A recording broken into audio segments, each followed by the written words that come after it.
নমস্কার প্রিয় দর্শক বন্ধুরা, কর্মরত ট্রাফিক পুলিশকে ধাক্কা মেরে নিমিষে উধাও গাড়ি সমেত চালক। গুরুতর আহত ট্রাফিক পুলিশকে প্রথমে ওয়ালস হাসপাতালে এবং আশঙ্কাজনক দেখে পরে কলকাতায় পাঠানো হয়। দুর্ঘটনার সেই ভয়াবহ চিত্র সিসিটিভি ক্যামেরায় ধরা পড়ে।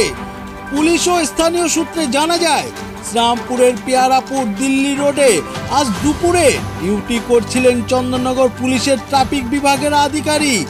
একটি 4 চাকা গাড়ি সম্ভবত কলকাতার দিক থেকে বর্ধমানের দিকে যাওয়ার সময় প্রচণ্ড গতিতে ওই ট্রাফিক কর্মীকে ধাক্কা দিয়ে চলে যায়। সিসিটিভি ফুটেজে দেখা যায়, রাস্তার উপরে পুলিশ ব্যারিকেড রয়েছে, সেখানে হাত দেখিয়ে গাড়ি থামাতে গিয়েছিলেন কোনো কারণে।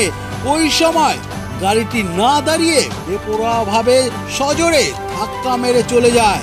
ওই ঘটনাকে কেন্দ্র করে চন্দননগর পুলিশের এডিসিপি ট্রাফিক দেবাশিস সরকার জানিয়েছেন, ট্রাফিক কর্মীকে ধাক্কা মেরে গাড়িটি চলে যায়। গাড়ি ও গাড়ি চালকের খোঁজ তল্লাশি চলছে, আর আহত ট্রাফিক আধিকারিক সুচিকিৎসাও চলছে। প্রিয় দর্শক বন্ধুরা, আপনারা জানতে দেখতে অবশ্যই চোখ রাখুন U24 নিউজ বাংলার পর্দায়।